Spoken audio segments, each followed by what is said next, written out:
and welcome to Clearview News. We are reaching you live from Nigeria's capital city, Abuja. Few days to the rescheduled dates of the general elections, the Independent National Electoral Commission (INEC) says the reconfiguration of 180,000 smart card readers is 95% completed. The Commission's chair, at a briefing with stakeholders in Abuja, reassured Nigerians and the world of its commitment to holding a credible process. Anita Patrick has more. We intended to deploy the smart card readers, and we identified very clear timelines for the delivery of the smart card readers. I want to report that as at last night, we have achieved 95% configuration of the 180,000 smart card readers, and this process is going to be completed early morning on Wednesday, clear 1 day ahead of schedule. Ahead of the February 23rd Presidential and National Assembly elections, the Commission has reiterated its commitment to a transparent polls, as it will be holding a daily briefing with stakeholders to the D-Day of the elections. Professor Yakubu also denied alleged reports in some section of the media that one of the National Commissioner was kidnapped. No house of any commissioner of INEC was raided. No any commissioner of INEC has been picked up by the security agencies. The particular commissioner you're referring to, whose name was mentioned in the social media, is, as we speak, in his office in the commission. Similarly, no 6 directors were picked up by any security agencies. He also briefed on the implementation so far on the 6th plan agenda by the Commission, which were reasons to the postponement of the elections from February 16th to February 23rd, 2019. Let me therefore present to you the level of implementation so far achieved as follows. 1. By 4 p.m. yesterday, all issues relating to the delivery of materials were identified and virtually addressed. Ballot papers, result sheets, and a host of non-sensitive materials are now in location across the 37 states of the Federation and the Federal Capital Territory. 2. Our state offices commenced the process of inviting stakeholders to the Central Bank of Nigeria to examine the retrieved materials deployed last week and to witness the batching of materials according to local government areas. This is ongoing at the moment and is expected to be completed today, Tuesday, 19th February 2019. 3. All materials to local governments for batching towards and polling units shall take place on Wednesday, 20th and Thursday, 21st February 2019. 4. All registration area centers, or what we call RACs, are to be activated by 9 a.m. on Friday, 22nd February 2019. 5. Personnel and materials should be at the racks by midday on Friday, 22nd February 2019. 6. Refresher training for ad hoc personnel should take place at the racks on Friday, 22nd February 2019. 7. Personnel and materials must arrive at the polling units latest 7 a.m. on Saturday, 23rd February 2019. And 8. Opening of polls nationwide will take place at 8 in the morning on Saturday, 23rd February 2019. The Commission, responding to questions on snatches of ballot papers and directive of the President, Muhammadu Buhari, says the law guiding the Commission states that all offenders of the Electoral Act are punishable by law. Anita Patrick, reporting for Clearview Television. Meanwhile, the People's Democratic Party, PDP, rose at the end of its emergency National Executive Committee meeting in Abuja on Tuesday with a resolve to rally its members and supporters to return to the polls on Saturday, saying it is confident of victory despite the challenges posed by the postponement of the polls. The party leaders took turns to call to question Monday's directive by President Muhammadu Buhari to the army and the police to deal decisively with troublemakers on election days, particularly those who engage in ballot box snatching. Clearview TV's Rose Audu was at the meeting and completes the story. Addressing the opening section of the PDP NEC meeting, the party's presidential candidate, former Vice President Atiku Abubakar, warned against the use of substandard card readers to aid what he described as the rigging plan of the ruling All Progressives Congress through disenfranchising the electorate. PDP administration, Nigeria had become the largest economy in Africa. They forget all this. These people, they are just shameless liars. Honestly, they forget all this. Nigeria had become the largest economy in Africa. And in each of those years, we had the fastest growth rate in our continent. And yet they said we have not done anything. The PDP national chairman, Uche Secondus, expressed concern that plans are afoot to import illegally registered foreigners from Niger Republic and Cameroon to participate in the general elections. Secondus also took exception to comments by President Buhari on election riggers and ballot box snatching. You brought democracy to Nigeria, our leaders. You fought the military. And we regained freedom. So it's for us to rekindle our efforts and be strong. The fear has escaped. There's nothing like fear. Because you are enemy, you are enemy. Because the president does not know who is his friend, who is his enemy. He's not aware of anything. If a prime minister comes in now, or a president of other country now comes in and asks him, he will say he's not aware. But he has given the order that people should be killed. Both the Senate President, Senator Bukola Saraki, and the Speaker of the House of Representatives, Yakubu Dogara, said the APC-led government has failed Nigerians and urged the electorate to vote for Atiku Abubakar to get the Nigerian nation working again. As I do that, as I thank Nigerians, I also thank our candidate for the message that he has given that has resonated across the country. The message of hope, the message of prosperity, the message of unity, the message of safety, the message of a Nigeria to be proud of, the message of a president you will be proud of, the message of a president that will lead, a president that will not dedicate responsibilities, a president that will bring Nigeria back as a country in this world, in Africa and the world that you will be proud of. This is the message. This is what has made Nigeria begin to say, this is our candidate. Inshallah, Mr. President, Atiku Abubakar, you are the next president of Nigeria.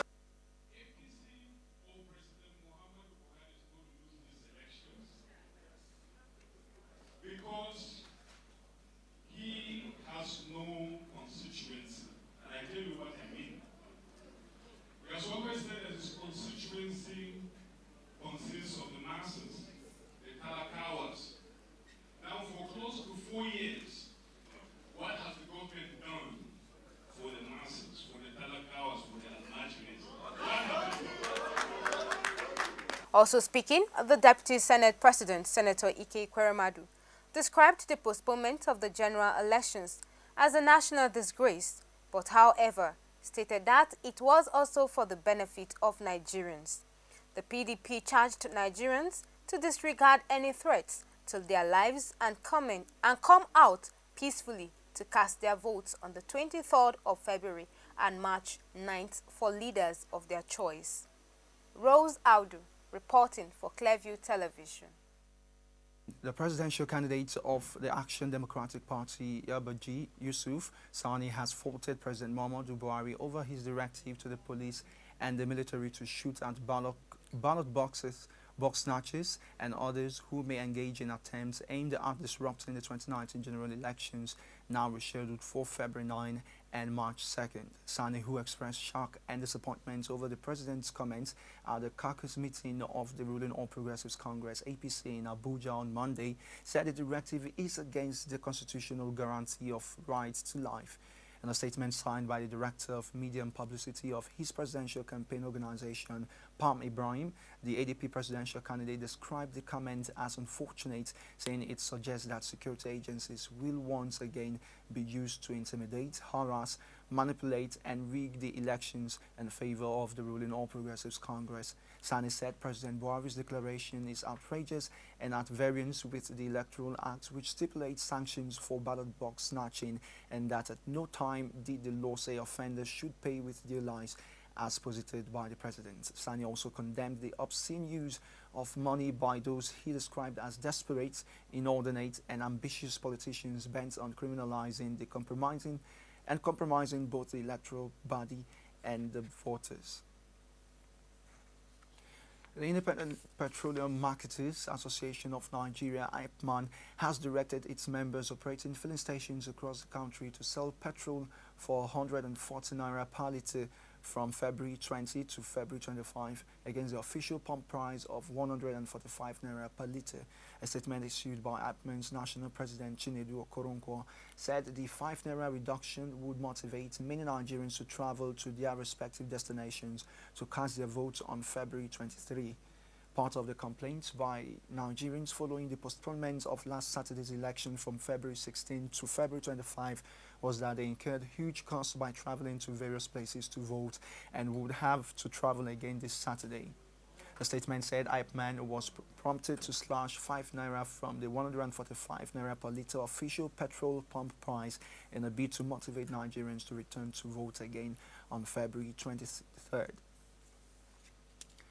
And the Niger State chapter of the Nigeria Labour Congress says the Nigerian government school feeding program is nothing but total corruption aimed at promoting wastage. Chairman of the state NLC chapter, Comrade Yahya Ndako Idris, said this at a forum tagged Solemn Assembly organized by the Niger State wing of the Nigeria Union of Teachers, NUT. Idris said funds allocated for the school feeding program should have been channeled to other educational programs such as renovation of schools to benefit the children, since parents feed their children and wards before taking them to school. While commending the NUT for organizing the Solemn Assembly, the state's NUT chairman, Comrade Ibrahim Umar, appreciated teachers in the state for their dedication to duty.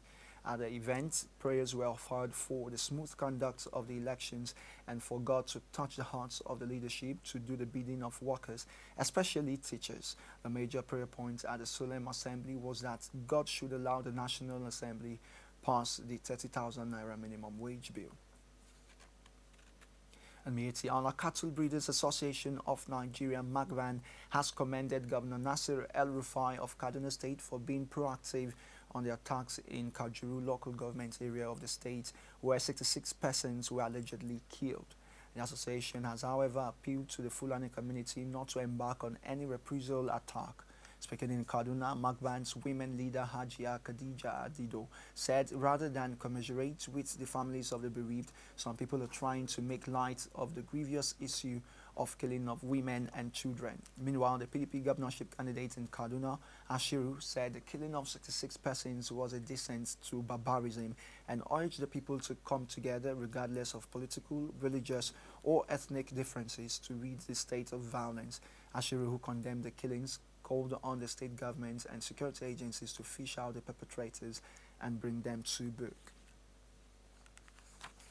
Government have killed 4 officials of Ondo State Command of the National Drug Law Enforcement Agency at Info, headquarters of Oshel local government area of the state.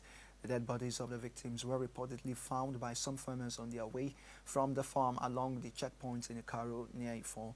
Commander of NDLEA Ondo State, Haruna Gagara, confirmed the incident, adding that investigations are ongoing to unravel the situation and bring the perpetrators to book. Gagara further noted that men of the command have gone to the scene of the incident to evacuate the corpses alongside other security agencies, who are involved in the operation, assuring that the killings of its men will not deter the agency in its fight against narcotics and those promoting it.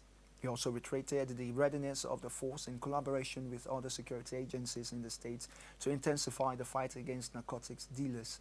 In his reaction, NDLEA chairman and CEO Colonel Mohammed Mustafa Abdallah, retired, condemned the killings.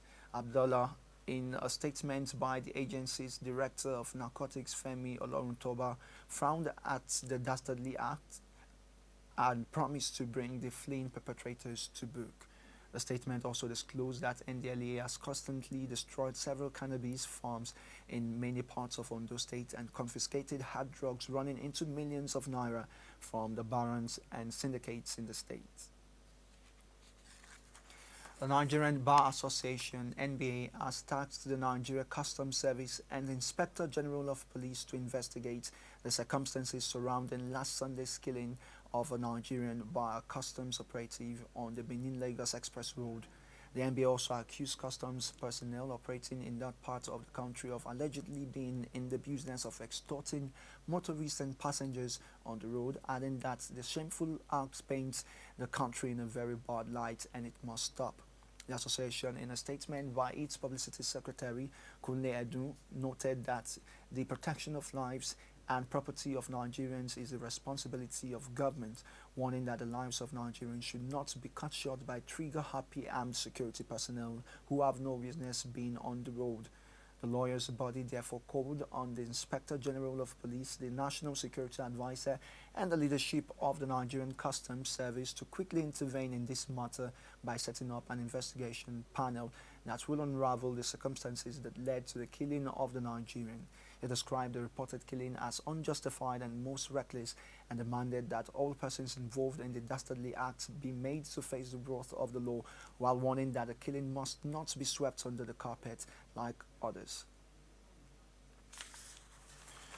And yet, the Nigerian Customs Service says its officers involved in the incident that occurred along Ijebu-Ode Road on Sunday are being interrogated. The Customs Public Relations Officer Joseph Atta, who made this known, explained that the Customs Assistant Controller General, Zone A, Ekezie Kesi, had on Monday visited the Federal Operations Unit in the zone at Ikeja, Lagos, to interrogate the officers involved. He said that the investigation was to find out the immediate and remote causes of the unfortunate incident that led to the death of an innocent citizen. According to him, the interrogation will also reveal if better handling of weapon will have averted incident. A video which went viral on social media on Sunday showed a man, supposed passenger of a commercial bus, was allegedly shot dead by a customs officer, though it was denied by NCS, saying it was an accidental discharge. And the Nigeria Customs Service has donated food items and relief materials to some orphanages in Lagos and other southwest states. Public Relations Officer of the Customs Service, Joseph Atta, explained during the flag-off of the donations in Lagos that the exercise is in line with the presidential directive to help bring succor to internally displaced persons, IDPs, and orphans.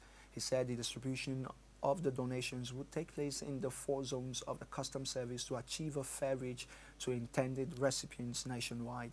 Atta further said that landing certificates would be signed by recipients after taking delivery to ensure that the items got to the intended recipients. The donated items include 68,256 units of 50-kilogram bags of rice, over 200,000 liters of vegetable oil, tomato paste, spaghetti, soap, used clothing, and other relief materials. Nigeria Customs Service had also donated relief materials to victims of insurgency in Adamawa, Borno, and Yobe states in February 2017. That's the news. Remember that you can subscribe to our YouTube channel via Clearview TV, like us on Facebook via Clearview Television, follow us on Twitter at Clearview Online, follow us on Instagram at ClearviewTV_NG. You can also watch Clearview TV on large sets with any free-to-air decoder. For details, contact your local installer. I am Joshua Omesu. Many thanks for watching.